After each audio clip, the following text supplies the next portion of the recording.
Allez, bonjour à tous, c'est Amaury. Aujourd'hui on se retrouve pour une vidéo principalement en macro sur un sujet un peu particulier.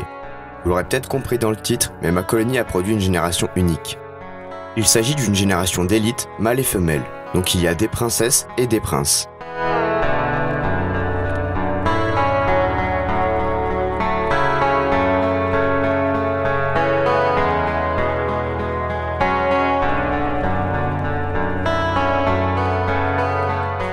Tout a commencé quand j'ai remarqué dans le nid des œufs beaucoup plus gros qu'à la normale, comme ceci. À ce moment-là, impossible de deviner que ça allait être des élites. Puis les nymphes ont commencé à apparaître, et c'est là que j'ai compris ce qui se passait. Vous pouvez voir sur ces images une multitude de nymphes qui ne ressemblent pas aux fourmis classiques. Ce sont des nymphes de reine. Elles sont plutôt imposantes par rapport aux autres fourmis. J'explique le fait que la génération d'élite soit stockée dans le nid artificiel, car la reine n'y est justement pas présente. Et c'est par son absence que les élites ont pu se développer. C'est la première fois qu'elles produisent autant d'élites. L'année dernière, seulement une reine avait émergé un beau jour dans l'aire de chasse. En premier, c'est les princes qui ont pris vie. Étant plus petits, ils requièrent moins de temps de développement.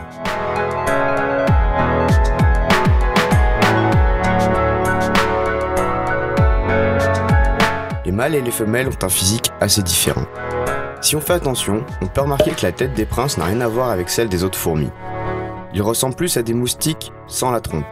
Chez les fourmis, les mâles ont une vie très courte, puisque leur seul et unique but est de s'accoupler avec les princesses lors des vols nuptiaux. Après cela, ils mourront tout simplement.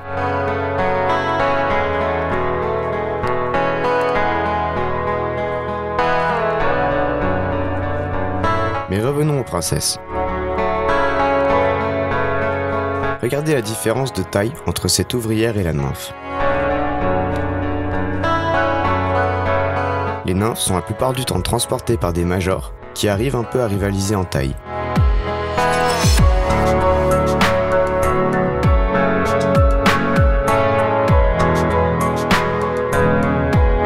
Cette nymphe va bientôt prendre vie comparée à celle-ci qui est encore blanche. Au stade de nymphe, les fourmis se nourrissent plus et deviennent de plus en plus foncées. C'est leur exosquelette qui se forme. Celui-ci est composé de chitine. Les princesses et les princes vivent à la charge de la colonie. Les autres ouvrières passent plus de temps à s'occuper d'eux que quand il s'agit d'ouvrières normales. Puisqu'au-delà de vouloir assurer la longévité de la colonie et de leur reine, leur instinct leur dicte aussi d'assurer la pérennité de leur espèce, comme tout autre être vivant.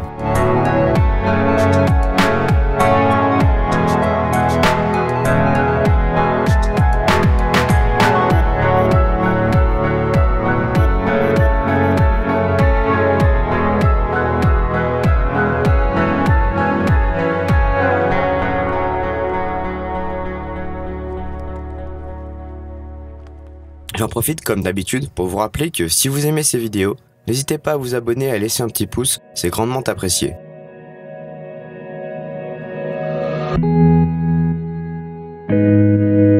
Je n'ai pas exactement compté, mais je dirais qu'il a fallu entre 1 mois et demi et 2 mois à partir de la ponte, si ce n'est pas plus, pour que les premiers princes prennent vie. Ensuite, les princesses ont commencé à émerger.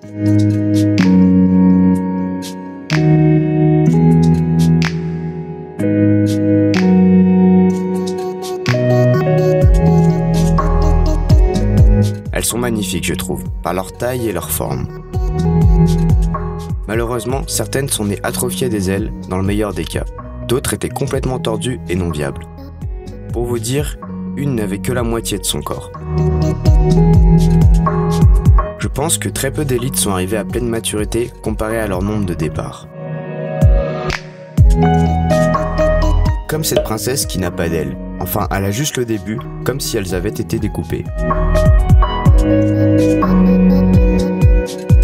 Ou encore celle-ci, qui est dans le même cas que d'un côté, et de l'autre il n'y a rien. Je pense que cela vient d'un mauvais développement de la nymphe. On peut voir ici où se trouvent les ailes de la future princesse. C'est avec l'aide des ouvrières qu'elle va les déployer. Au début, elles sont pliées comme un mouchoir, elles doivent donc être fragiles, faciles à emmêler et à abîmer à la naissance. Je vous laisse un peu avec les images.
constater la différence de taille entre un mâle et une femelle. Certaines princesses ont même rejoint le terrarium pour faire leur petite vie. Je me suis alors posé plein de questions. Est-ce que la reine est mourante ou déjà morte? Ma colonie est-elle arrivée à pleine maturité? Va-t-il y avoir une reproduction in vitro? C'est-à-dire que les mâles et les femelles de la même colonie vont se reproduire entre eux? Si ça arrive, est-ce que plusieurs reines pourraient rejoindre la force de la colonie? Je vous invite à me laisser vos avis sur ces différents points en commentaire.